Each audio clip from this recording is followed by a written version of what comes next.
So today we're going to carry on with our online learning about the Norman conquest. So now we've actually covered the Battle of Hastings itself and how William of Normandy became William the Conqueror and became King of England. But it wasn't as simple as just being able to be the king and carry on unchallenged. We've got to understand how he first made sure he stayed King of England because lots of people were not happy about it. And then after that, we're going to look at what changes he made. A lot of what the Normans did to England actually shaped the way England was formed and was crucial in making England the way it is today. So your title today, Year 7, is How Did William the Conqueror Gain Control of England? We've understood how he became king, but how did he actually gain control? How did he get people to accept him as king, as opposed to losing the throne immediately after taking? This is not a popular decision for most people in England. So today we're going to describe key features of life in England after the Norman invasion. We're going to explain how the Norman conquest affected England and why William introduced something called a feudal system. And we're going to analyze several reasons, and we're going to make a judgment of whether we think the English invasion was a success or a failure for the English people. So as a starter, once you've written your title, imagine today that England has been invaded by an alien army from space. Thousands have died from starvation and disease as a result of the invasion. Nearly every English person in an important position, prime ministers and anything like that, are replaced by an alien invader. The English buildings are pulled down and it's been replaced in an alien style. The monarch, so the queen, is killed and replaced by an alien. Obviously, this is all hypothetical. It's imaginary, but imagine. And I want you to either just draw a little face to some examples above how you would feel if that sort of stuff would happen. And if you want to push yourself, you can write a bit of a paragraph saying how you would feel. Use as many adjectives and emotions as you can. But as a starter, folks, I would like you to just sketch how you'd feel if that would happen. So pause the video and do that now. So you should have sketched your emotion if the alien invasion happened. Now, the reason I've asked you to do this is because this is similar to how the English people at the time felt. They were Anglo-Saxons who had an Anglo-Saxon king and spoke a version of English, Old English, and they had their ways, they had their religion.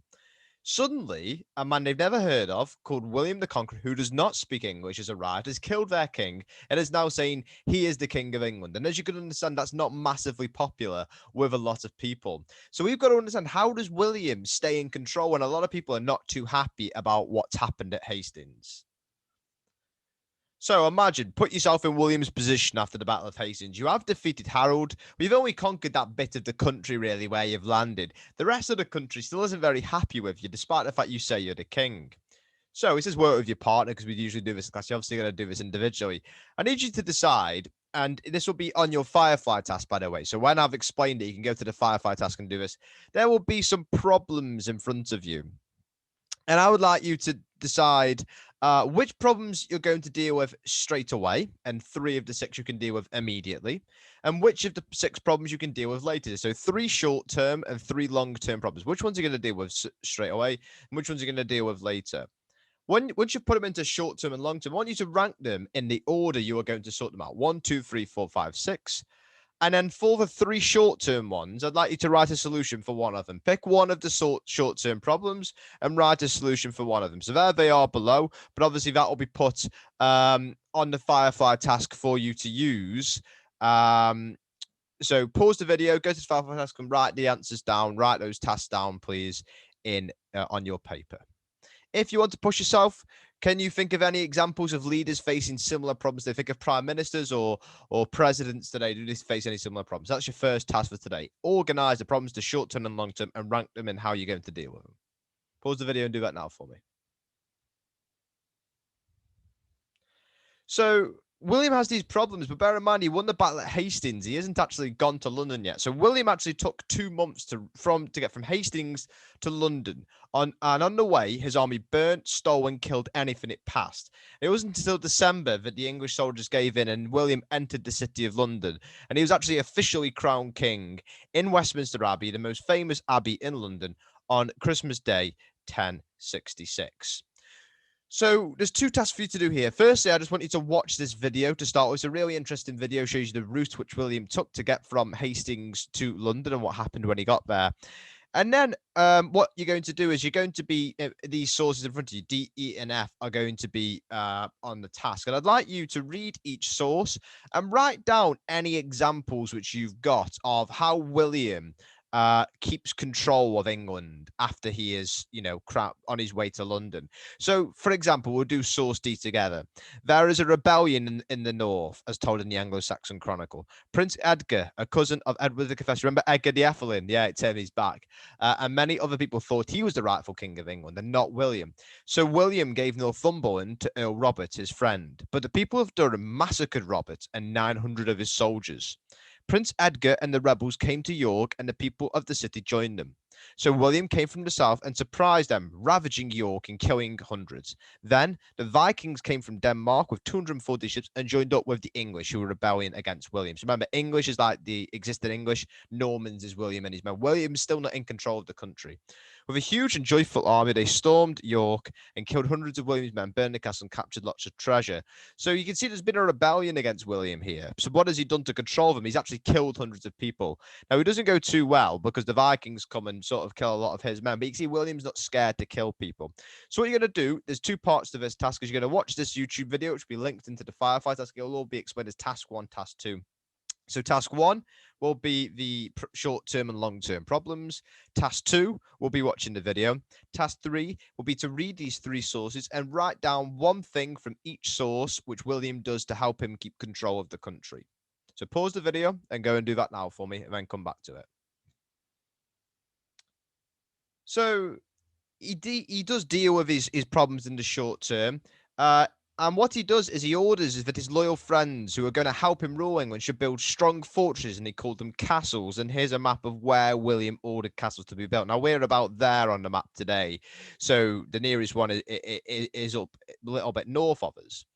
So he ordered all of his friends who were going to help him run the country to build castles, and also the barons who controlled large bits of his land. They had to swear something called an oath of allegiance and promising to obey him.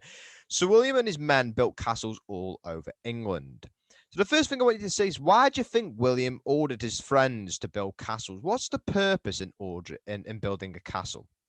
And once you've done that, I want you to choose. You've got a choice of 2 tasks.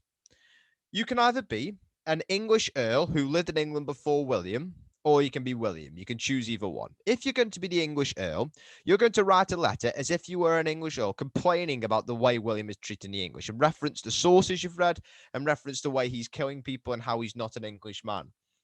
Your other option is to be William and to write to an earl and explain why you're being so cruel. Why is William killing and setting up castles and burning places? So you can choose. You can either write a letter as if you were an earl complaining about the treatment, or write a letter as if you were William, defending your decision to treat people like that. And of course, start it with either Dear William if you're writing from the Earl, or Dear Earl if you're writing it from William, if that makes sense. So that's the next task. So if you could go do that. I don't want you to write much. 6 lines should be more than enough. And then your final task for today, year 7, is this lesson is going to be in 2 parts. So your next history lesson, you're going to do the feudal system, which we're going to go into in a lot of detail.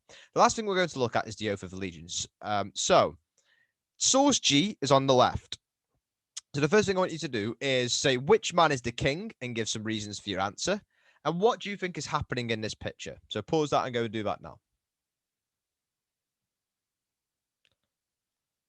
So in source H, there's an oath which a baron made to the king when he was given land. So a baron runs bits of land for William. So when William would give him land, he would have to say this oath. I become your man from this day forward, for life and limb and loyalty. I shall be true and faithful to you for the lands I hold from you. So you may want to rewind and listen to that again. But what is the baron promising the king there? What is he promising to do? And these promises were sometimes made with a priest nearby or a Bible. Why were they made in the presence of a Bible? And then once you've done that and you've completed all the tasks, I'd like you to upload a photograph of your work from today and attach it to this task so I can have a look at it. And then you are done for today. Next time we are together, you might have one more lesson of Zoom learning. we might be back in school. It depends on your timetable. But whenever you next have a lesson, we're going to do the feudal system. Then we're going to carry on with the Norman conquest for about another 3 or 4 lessons before we finish and move on to the Tudors. Thank you very much for watching, and I'll see you again soon.